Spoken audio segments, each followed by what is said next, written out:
Estamos indo pela cidade de Kirkuk. Com dois, digamos, guarda-costas, seguranças. Um está de um lado todo de preto e o outro está andando atrás de mim. Ele tem uma pistola na parte de trás. Que bem durante anos aqui, na cidade de Kirkuk, não estava acontecendo nada, mas eles sempre dizem que está mais ou menos tranquilo aqui. Mas essa expressão, mais ou menos, ela não desaparece dessas frases. Porque em torno de Kirkuk, que tem grupos adormecidos que os serviços especiais estão procurando, que as milícias iraquianas estão procurando. Eles estão tentando encontrar pessoas, ou seja, continuam uma guerra clandestina. E então você nunca sabe onde estão te esperando.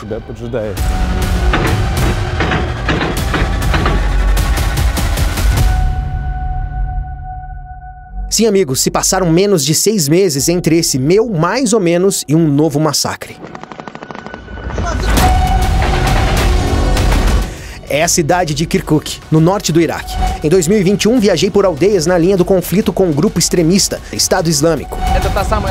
Esta é a área que ainda não é totalmente controlada pelo governo, ou seja, para que saibam, os habitantes daqui até dormem à noite com armas na mão. No inverno passado, isso não ajudou. Os militantes vieram e incendiaram a aldeia. Alguém no local conseguiu filmar as cinzas no celular. Aconteceu ao sul de Kirkuk. Os terroristas incendiaram 16 casas e tomaram o controle da área.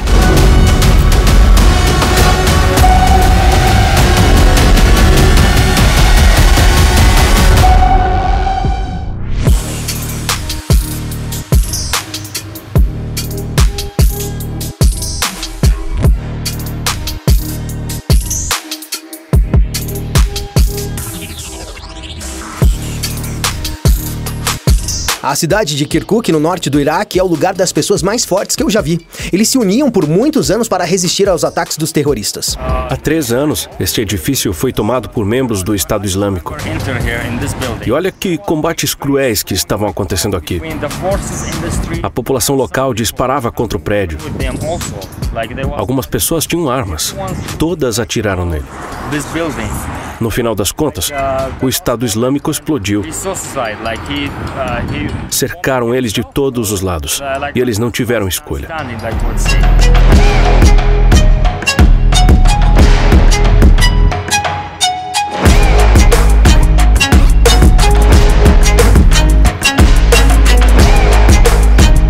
Nesta edição, vou mostrar para vocês como vivem as pessoas cujas casas foram construídas sobre os depósitos de petróleo, pelo qual todos lutam durante muitos anos. Como é viver em uma das cidades mais turbulentas do Iraque. Kirkuk é o Adilson e como as pessoas vivem do Kirkuk.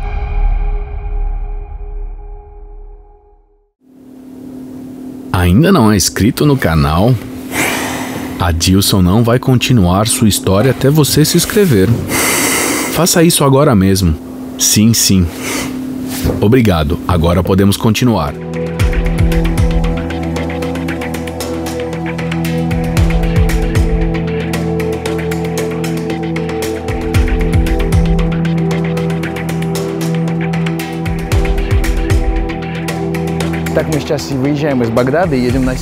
Então, estamos saindo de Bagdá, indo para o norte. E lá estão as áreas que sempre foram as mais turbulentas do Iraque. De fato, ainda tem os grupos adormecidos, digamos assim, e alguns até não adormecidos.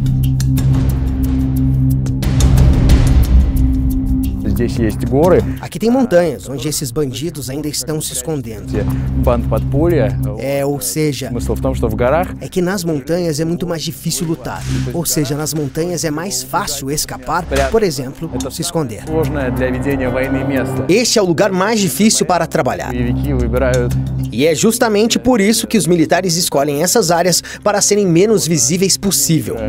Alguns anos atrás era possível passar por essa estrada, ou seja, os terroristas realmente pegavam pessoas aqui, iraquianos. Não tinham estrangeiros aqui. Estrangeiros aqui chamariam muita atenção.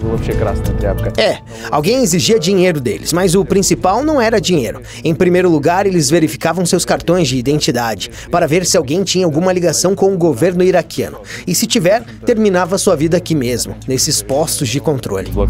Para entender por que a cidade de Kirkuk é tão diferente, você precisa saber 2 coisas sobre ela. Primeiro, uma das maiores jazidas de petróleo e gás do mundo fica aqui. Segundo, a cidade está localizada no território disputado entre duas forças mais poderosas do Iraque. As autoridades oficiais do Iraque e a região, que há muitos anos estão tentando se separar e sonham em se tornar um estado independente, o Kurdistão iraquiano. Eles têm seu próprio governo, seu presidente e seu exército. Se a maioria da população do Iraque é árabe, então 90% da população do Kurdistão são curdos. Um dos poucos povos do mundo que não tem seu próprio estado. Ao mesmo tempo, o número de curdos é mais de 45 milhões de pessoas. A maioria deles vive na Turquia, Irã, Síria e aqui no Iraque, e na direção do Kurdistão iraquiano que nós estamos indo agora.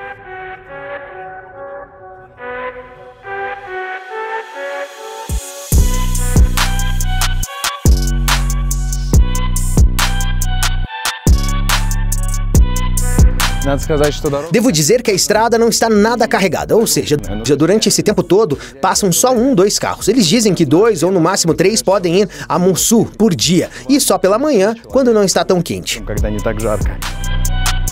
Estamos indo pela estrada e os carros desaparecem. Tem cada vez menos carros, não tem pessoas por perto, nem lojas para comprar água. A sensação é de estar entrando em um território militar. Este é um território muito perigoso. E o problema não é tanto esses militantes do Estado Islâmico, que às vezes podem surgir em algum lugar dessas montanhas ou campos. Mas o problema é a situação tensa entre árabes e curdos. Ou seja, devido ao fato de que o Kurdistão se considera um país separado e o Iraque não o reconhece, tem um monte de territórios disputados aqui. 5 anos atrás, os curdos no Iraque estavam prestes a dar um novo passo em direção ao seu próprio país. Em Kirkuk, foi marcado o referendo para a adesão desta cidade ao Kurdistão, mas o problema veio de onde não esperavam.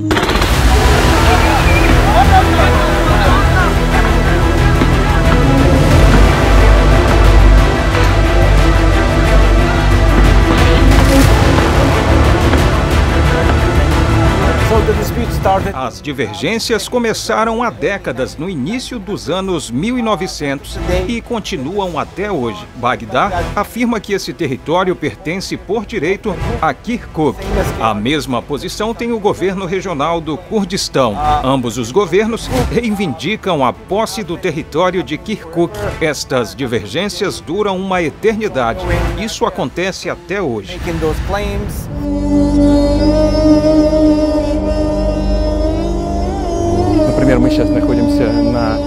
Por exemplo, agora estamos no território formalmente iraquiano, mas aqui está a bandeira dos curdos.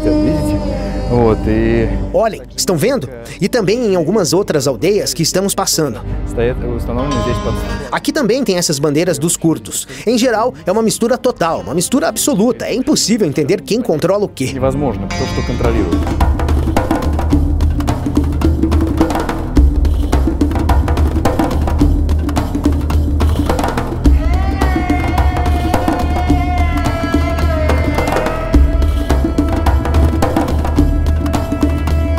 Eles me aconselham a não sair do carro no caminho, porque os estrangeiros ainda são tratados de uma forma diferente aqui. O que está acontecendo agora em Kirkuk é típico de todo o Iraque. Explosões, atentados suicidas, assassinatos, sequestros. O mesmo acontece em Bagdá e em todas as outras cidades. Quero dizer, a mesma frequência de incidentes em comparação com outras cidades. Explosões ocorrem tanto em Bagdá quanto em Kirkuk. O mesmo acontece com os sequestros. Ainda estão acontecendo? Nos últimos 2 ou 3 anos, a situação em Kirkuk era estável. Não me lembro de nenhum ataque terrorista nos últimos 3 anos. O principal valor da região é o oleoduto, através do qual o petróleo é enviado de Kirkuk para um porto turco e de lá para compradores de todo o mundo. Entre abril de 2003 e o final de dezembro de 2004, houve 123 ataques contra a infraestrutura energética iraquiana. Os campos petrolíferos de Kirkuk são uma mina de ouro para todos, para o governo oficial do Iraque, para o Kurdistão e, é claro, para uma terceira força, os combatentes terroristas. Por isso, eles lutaram muito desesperadamente por essas áreas. A estrada de Bagdá para Kirkuk, se olharmos, a maior parte estava sob o controle do Estado Islâmico, começando daqui e até Kirkuk. Era a fronteira do território controlado pelo EI. E está a 1 quilômetro de distância da rua onde estamos agora. Ninguém andava por aqui à noite, exceto em casos de extrema emergência. Você pode dar um exemplo porque era perigoso andar aqui antes? O que os terroristas estavam fazendo? Às vezes eles matavam pessoas. Às vezes levavam motoristas. Às vezes levavam o carro deles. Muitas coisas. Eles instalavam falsos postos de controle para parar os militares. Verificavam os documentos deles e matavam eles nesta estrada mesmo. Todos os civis e militares estavam ameaçados. O Estado Islâmico não se importava. Você já foi parado aqui alguma vez? Não, mas aconteceu com o meu irmão nesta estrada. Como é que isso acontece? Tinha um falso posto de controle na estrada. Perguntaram ao meu irmão quem ia com ele. Felizmente, o meu irmão tinha a carteira de estudante. Mohamed morava aqui, trabalhava de voluntário aqui na época. E os militantes não gostavam absolutamente de ninguém que ajudava outro país. Quando o meu irmão mostrou a carteira de estudante, falaram para ele: vai lá, não temos mais perguntas. Mas mataram pessoas que estavam no carro com o meu irmão. Tinha alguma ligação com o governo? Acredito que sim. Quanto tempo o seu irmão estava parado naquele posto de controle? Ele me disse que era cerca de 2 horas. Ele estava muito assustado quando voltou para casa. Foi um momento muito difícil.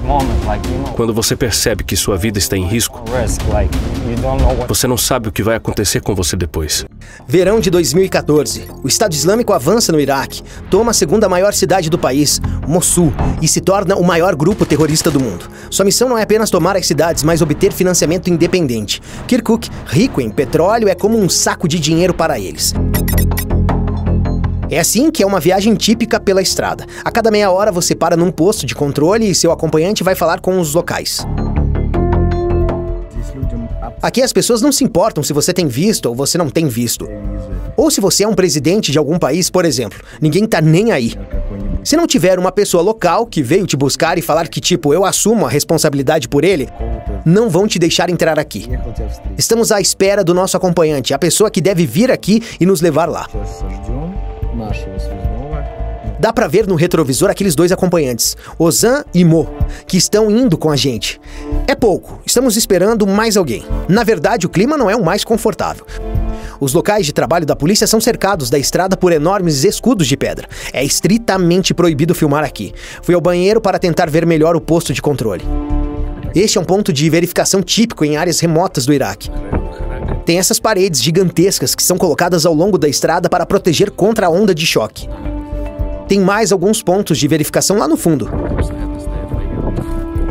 No final, esperamos e chegamos mais um pouco e estamos na cidade.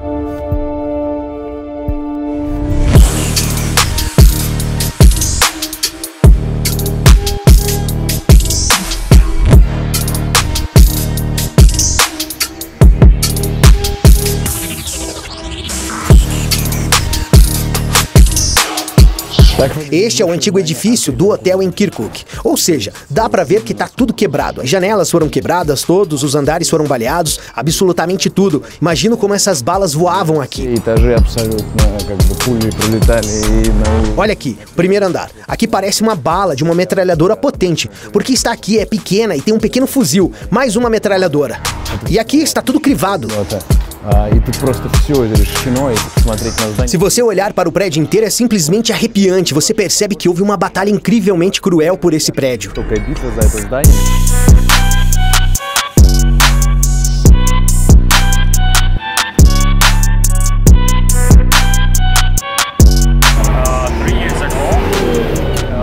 Três anos atrás, este edifício foi tomado por membros do Estado Islâmico.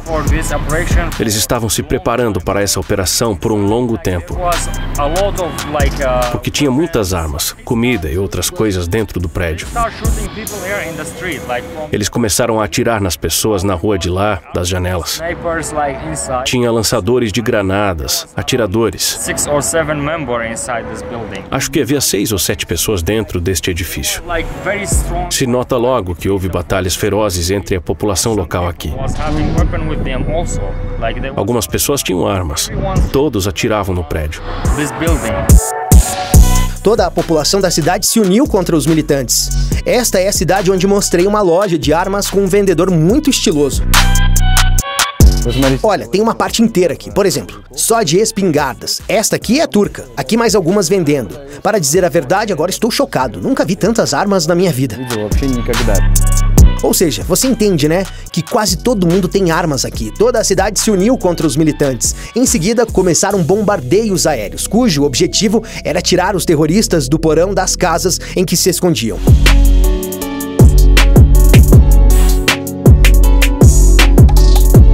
Estamos chegando ao hotel. Brevemente sobre as medidas de segurança.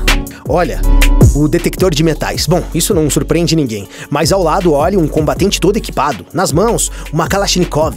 E tudo mais, um monte de bolsas pequenas nas costas e 2 carregadores extras no peito. O homem que vai nos acompanhar. Olha, enfiou uma arma dentro da calça e tapou com uma camiseta.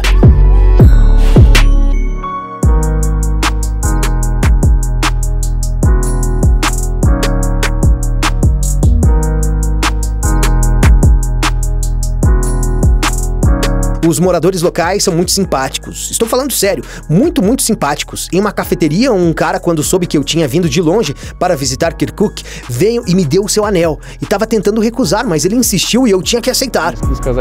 Devo dizer que a cidade de Kirkuk me parece a mais amigável e até me recebe bem. As pessoas reagem com bastante calma, câmera, mas os estrangeiros são extremamente raros aqui. Em geral, quase nunca houve estrangeiros em Kirkuk. Além disso, as pessoas nos postos de controle, às vezes, quando você entra e mostra o visto para eles não entendem o que é um visto, porque as pessoas não estão acostumadas a isso. Ao mesmo tempo, chegar ao Kurdistão iraquiano hoje é bem fácil. Sua capital, a cidade de Erbil, fica a 1 hora de carro de Kirkuk. E lá é muito seguro mesmo. Você pode andar tranquilo na rua até a noite, mas à noite está bem perigoso. Os estrangeiros atraem porque se pode receber um resgate por eles. A cidade parece uma fortificação.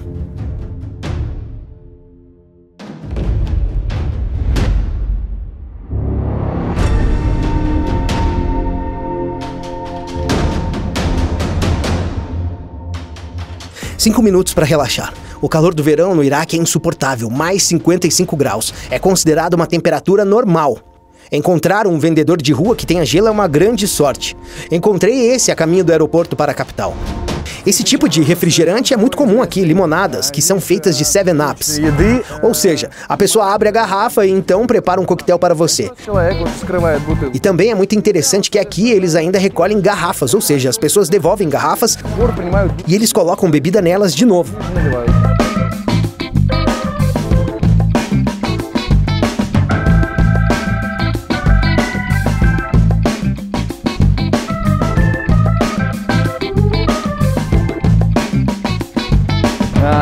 Então, agora vou desfrutar essa bebida maravilhosa. É uma bebida típica iraquiana. Não sei, não faço a mínima ideia como se chama, mas é 7-Up, com gengibre. Pensei que o gengibre era para tomar com algo, sei lá, quando estiver gripado ou resfriado. E claro, como sempre, a minha refeição vem junto com um cheiro maravilhoso. Tá vendo o que tá acontecendo? Tem um caminhão de lixo que está tentando carregar o lixo. E lá embaixo, toda essa porcaria tá descendo. E tem tanto que, sabe, até eu estou sentindo tudo isso em cima de mim. É essa a sensação. Bem, sim, então sempre, sabe, quando experimentar alguma coisa local nesses lugares, é sempre não apenas uma bebida, mas uma bebida com cheiros, digamos, com o contexto. Vamos experimentar.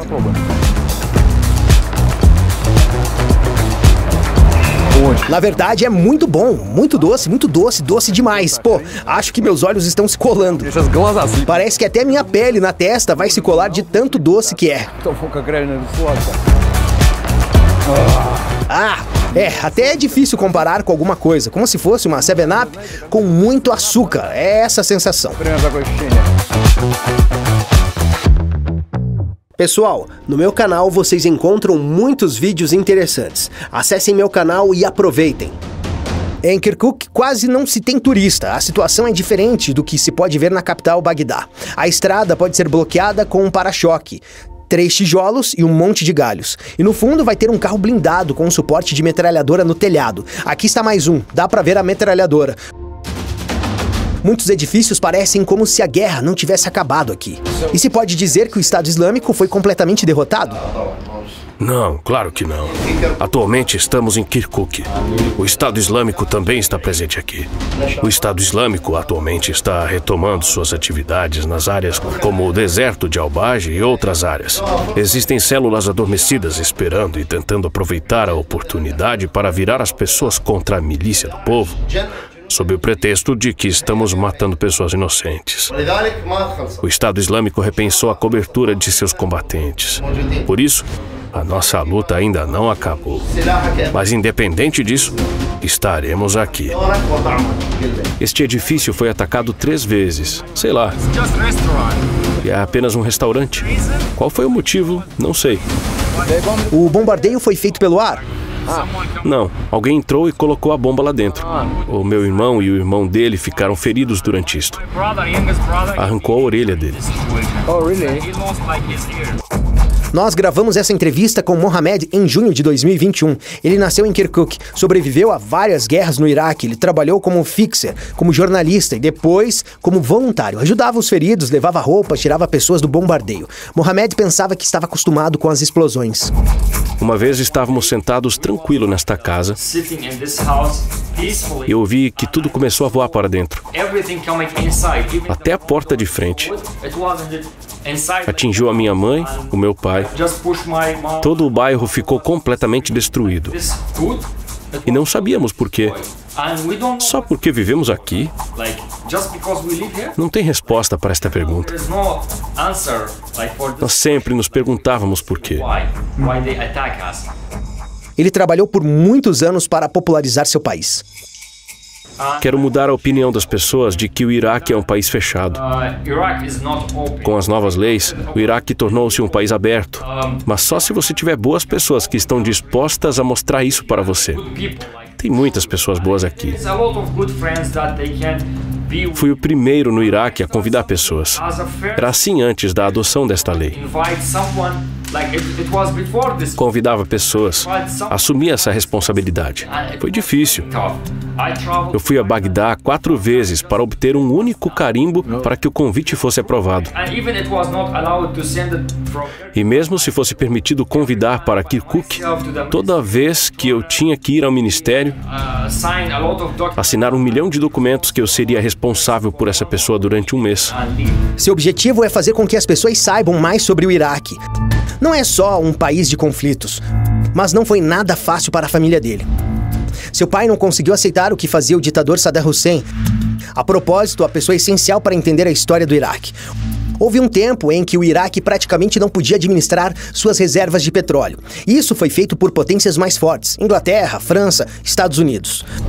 No século XX, a raiva das pessoas comuns contra manipuladores estrangeiros começa a crescer. E logo no Iraque aparece um jovem e brilhante político, Saddam Hussein, de 20 anos de idade. Ele defende a derrubada da monarquia britânica, iraquiana estabelecida. Participa de 2 golpes e, em 68, chega ao poder. Começa a cooperar com a União Soviética, tendo ganhado coragem, nacionaliza a principal empresa que vendia petróleo para o Ocidente. Nesta onda, Hussein se torna super popular entre a população, a educação e a saúde melhoram. E nos anos 70, o Iraque se torna praticamente Dubai em termos de dinheiro, um dos países mais ricos do mundo árabe. O petróleo, ao mesmo tempo, representa 95% das receitas cambiais do país. Em breve, ele se torna um ditador. Depois de 23 anos no poder, todo o Iraque está cheio de retratos de Hussein. Ele manda escrever o nome dele em cada 10º tijolo na construção. Em Bagdá, como na Coreia do Norte, se abre um museu de presentes de Saddam. Ele é reeleito em um referendo onde não há nenhum outro candidato além dele nas cédulas. Na penúltima votação, o ranking dele é de 99,96% de votos.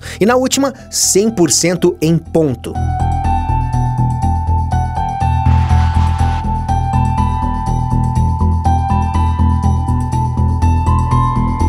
Recentemente, o YouTube desativou a monetização para os nossos espectadores russos. Então, agora, estamos fazendo novos filmes a nossas próprias custas. Se você gosta do que fazemos, pode apoiar a mim e a minha equipe com doações no Patreon ou no PayPal. Todos os links estão na descrição. Meu pai fugiu do Iraque porque, durante o tempo de Saddam Hussein,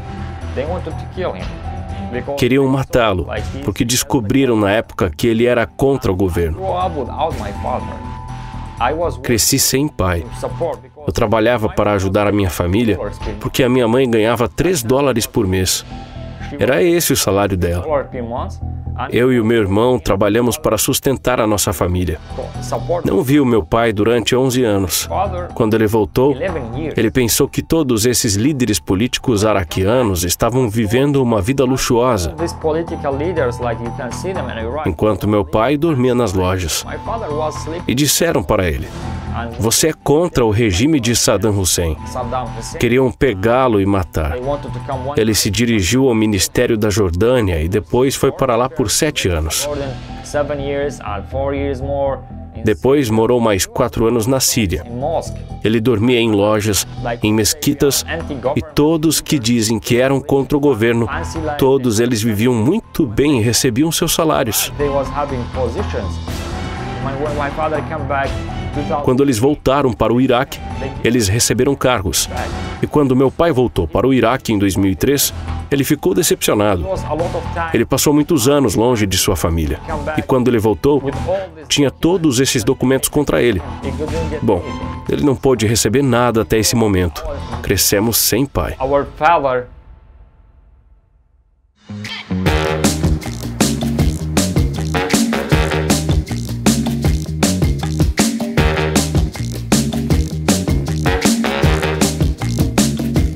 Somos levados ao mercado pelas mesmas pessoas que nos encontraram. Vamos lembrar que, neste momento, Kirkuk foi libertado dos terroristas mais de 2 anos atrás. Aparentemente, porque a ameaça se sente no ar, mesmo no centro da cidade. Estamos indo para o mercado central agora. E a rapaziada, os seguranças, me disseram para eu não me afastar deles neste mercado. Porque é um lugar muito tradicional. E aqui quase nunca houve estrangeiros e muita gente nem sabe quem é quem. E apenas veem um rosto estranho e acham que é um estrangeiro que trouxe muita dor e sofrimento para esse povo. E, infelizmente, é isso mesmo que aconteceu. Não se pode simplesmente entrar na cidade de Kirkuk se você não tiver alguém para te receber. Os militares e a polícia só te deixam entrar se alguém vier e assumir a responsabilidade por você. Por dentro da cidade de Kirkuk parece um lugar muito incomum. Por um lado, se vê o fogo como se fosse dos bombardeios, os carros militares da OTAN, e por outro, olhe, os caras sentados, relaxando com o narguilé, e olhe, o narguilé até com um dispositivo de resfriamento. O cara não teve preguiça de cortar um pedaço de garrafa, colocou o gelo e tá curtindo. Estão vendo aquele troço de ferro? Sabe o que é? É na verdade um ouriço militar. Normalmente, durante as operações militares, essas coisas se colocam onde as viaturas inimigas não devem passar. Ou seja, se bater nele, ele rasga lagartas e estraga a viatura. Ou seja, aqui na cidade de Kirkuk, estes ouriços militares são usados como proibição de estacionamento, por exemplo. Tem essa entrada aqui, mas não pode entrar. Então eles colocaram um ouriço.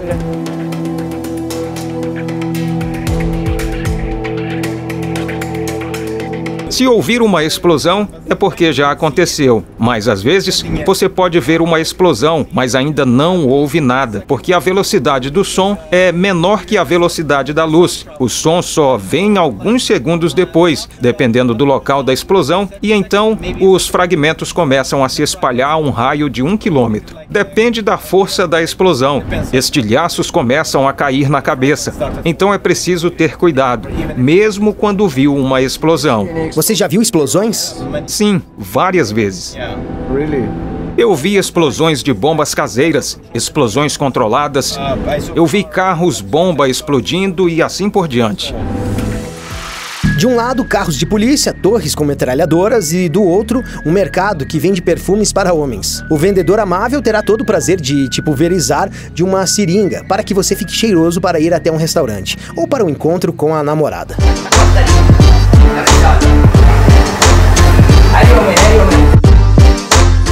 As cafeterias são muito interessantes. Não é como no nosso país. Você entra e tem uma mesa para você se sentar. É uma sala bastante pequena. Aqui tem uns bancos ao longo das paredes e quando você sentar, eles trazem um banquinho mais alto e colocam na frente de você. E neste banquinho eles colocam, por exemplo, um cinzeiro com um narguilé. Você fica confortável fumando. Isso se chama shisha aqui. Não, aqui, é claro, é o chá iraquiano. Aqui, ó. Um chá tradicionalmente árabe, muito diferente. As pessoas entram, se sentam nesses bancos. Legal, nunca vi nada disso. Você anda pelo mercado e fica impressionado.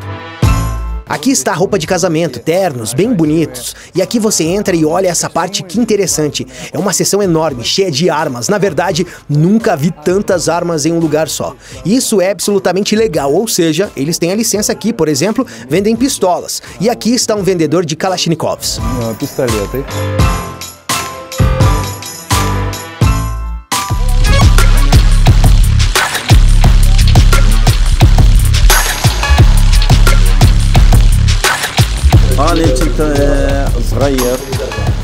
Quando era criança, adorava armas.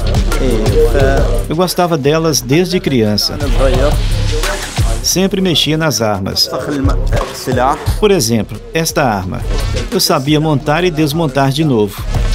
Eu vivia desmontando em peças e montando novamente. Quando tinha 17 anos, fazia peças para armas. Depois, decidi ganhar dinheiro com isso. Que arma é essa? É a metralhadora russa Kalashnikov. É uma arma muito poderosa. E as balas são muito baratas. $500. $500? Essa arma já foi usada? Sim, uma nova custa 1.500.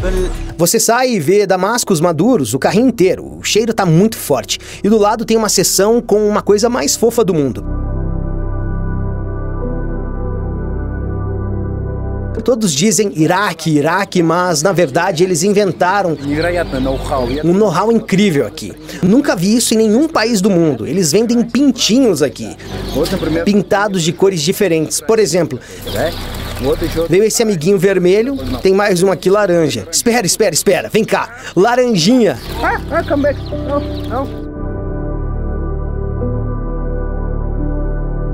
Eu não vi isso em nenhum país do mundo. Muito legal, muito fofo. Olha que bonito. Olha que coisa mais linda. Que bonitinho esse verde. Com certeza pegariam pra mim. Olha esses pequenininhos. Olha o amarelinho. Amarelinho, que gracinha. Muito, muito legal. É uma cidade de contrastes. Tem também um lugar muito interessante aqui. Um quiosque de pano. Olha só.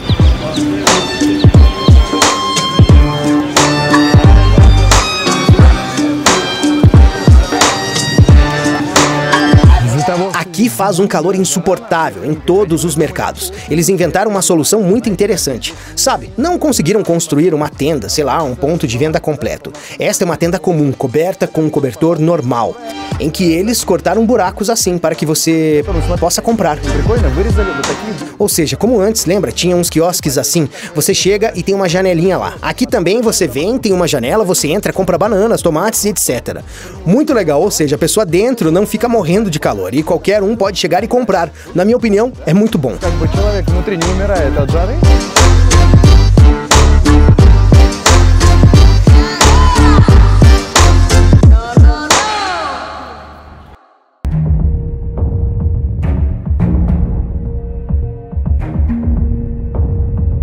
Parece que você deveria estar tranquilo de estar passando por um ponto de controle,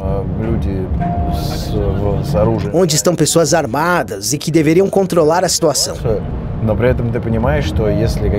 Mas ao mesmo tempo você entende que se algum desses bandidos loucos, que até agora permanecem em algum lugar no meio desses campos,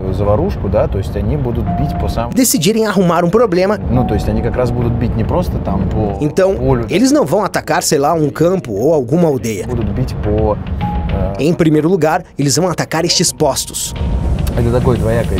E é por isso que tem uma sensação meio que estranha. Parece que você sabe que está mais ou menos seguro. Houve muitas explosões na minha cidade, por isso que aprendemos a ter muito cuidado. Mesmo estando em casa, não nos aproximávamos das janelas, não íamos às cafeterias, não nos sentávamos perto das janelas. Normalmente, quando acontece uma explosão, o vidro explode e tem muitas lascas. Todos nós tínhamos muito cuidado, mesmo agora, sentimos pânico quando estamos em lugares movimentados. Esperamos que algo aconteça, porque naqueles anos, muitas explosões ocorreram em lugares movimentados e muitas pessoas morreram por nada. Por isso, as pessoas aprenderam a ter muito cuidado com tudo. Evitar lugares onde tem muita gente, não se sentar perto das janelas. As pessoas também aprenderam a barricar janelas. Enrolam as janelas com película aderente.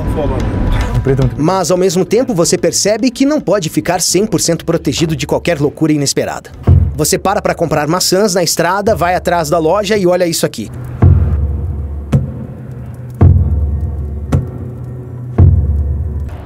Um edifício totalmente bombardeado. Sabe, completamente bombardeado. Se aproximar um pouco, parece que teve um ataque direto aqui nesse prédio.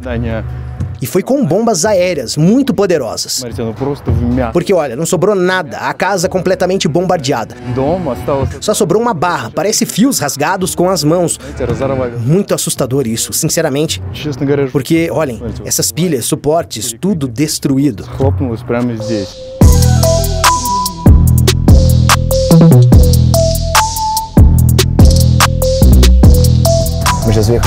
Acabamos de entrar na cidade chamada Tuz-Hurmatu. Temos que passar essa cidade o mais rápido possível, porque ainda existe uma ameaça de confrontos internos aqui. O Estado Islâmico, a organização extremista proibida, não vem até aqui, ou seja, os terroristas pararam a 5 quilômetros dessa cidade. Ou seja, aqui não teve batalhas de rua, esta cidade não foi bombardeada nem nada. Mas ao mesmo tempo, a cidade ainda parece bastante, sabe, não bombardeada, mas inacabada. É um lugar assim. Mas mesmo assim se sente uma tensão de outro tipo, não relacionada aos homens de preto, com metralhadoras, mas porque aqui acontecem escaramuças locais por motivos religiosos.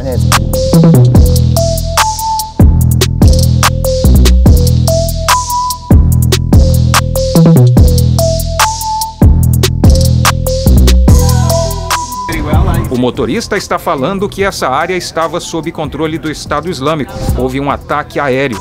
Ele diz que não pode parar aqui porque é proibido parar nesta zona. Mas vocês podem ver as destruições daqui do carro. A torre foi atingida por um ataque aéreo. Tem algumas operações agora? Sim, as operações diárias são realizadas nesta região que eles controlam. Algumas áreas ainda têm abrigos secretos nas profundezas das montanhas.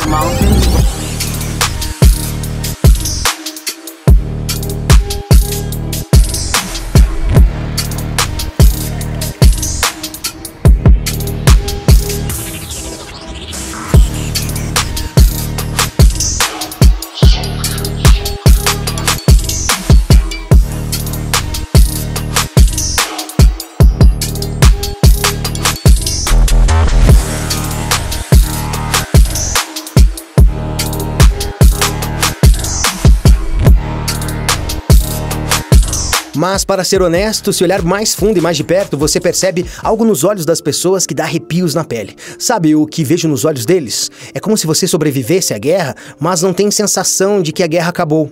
Os olhos dos homens estão cheios de sofrimento, sem esperança da vida, sem dor. Os olhos das mulheres, para dizer a verdade, é tão interessante olhar nos olhos das mulheres no Iraque como em nenhum outro lugar do mundo. Afinal, o rosto e muitas vezes os olhos são cobertos com um hijab. E é por isso que quando se encontra uma mulher de olhos abertos, você percebe quantos segredos pessoais esses olhos podem guardar. Os olhos de Kevzar são difíceis de esquecer. Nós conhecemos em Al-Faluha, quando uma das mães nos contava o que tinha passado. As lágrimas nos olhos da Kevzar apareciam sozinhas. O que você lembra da guerra? O que te marcou mais? Todas as histórias aqui são parecidas. Eu trabalho com dezenas de mulheres todos os dias. Vejo suas histórias e elas, com certeza, me marcam. A Kevzar está envolvida no apoio psicológico de mulheres que passaram pela guerra e ficaram quase sozinhas ou completamente sozinhas.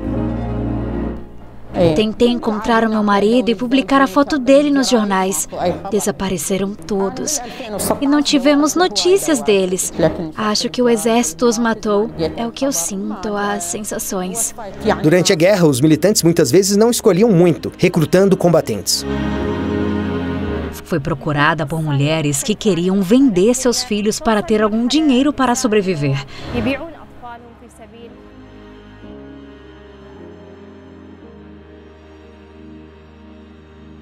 Muitas mulheres cometeram suicídio. Muitas mulheres têm transtornos mentais.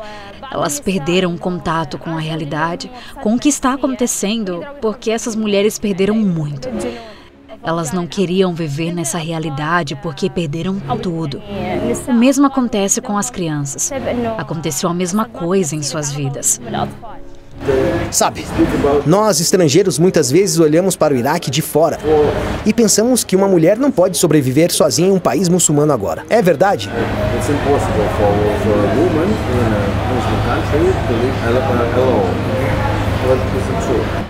Depois do pior que passamos no Iraque, agora as mulheres têm o seu lugar na comunidade. Sou uma líder porque, graças ao que passei, posso fazer mais pela comunidade. Posso viver sozinha, trabalhar. Sou membro do parlamento. Depois de tudo que passou, as mulheres no Iraque têm o seu lugar na comunidade. Você tem um sonho? Meu sonho é abrir um centro para crianças e mulheres que perderam seus pais ou mulheres que perderam seus maridos. Porque algumas mulheres agora são obrigadas a fazer coisas ilegais para ganhar a vida. Você quer dizer prostituição? Em resposta, a Kevizar apenas sorriu e enxugou a lágrima. Você faz uma coisa muito boa. Obrigado. Isso também inspira outras mulheres. Sim. É por isso que eu abri o centro aqui em Al-Fallujah. Porque muitas mulheres se suicidaram. E é por isso que eu gostaria de ser um exemplo para elas.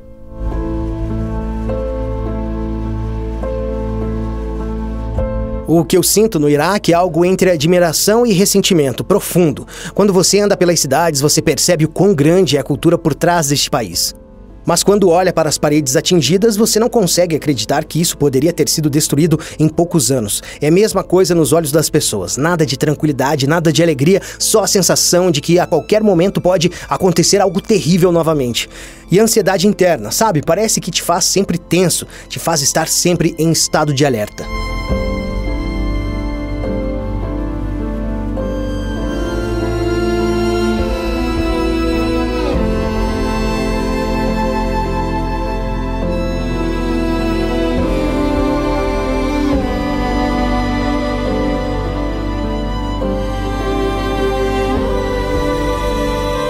Pessoal, se gostaram desse vídeo, compartilhem com seus amigos. Isso vai ajudar muito a divulgar esse vídeo.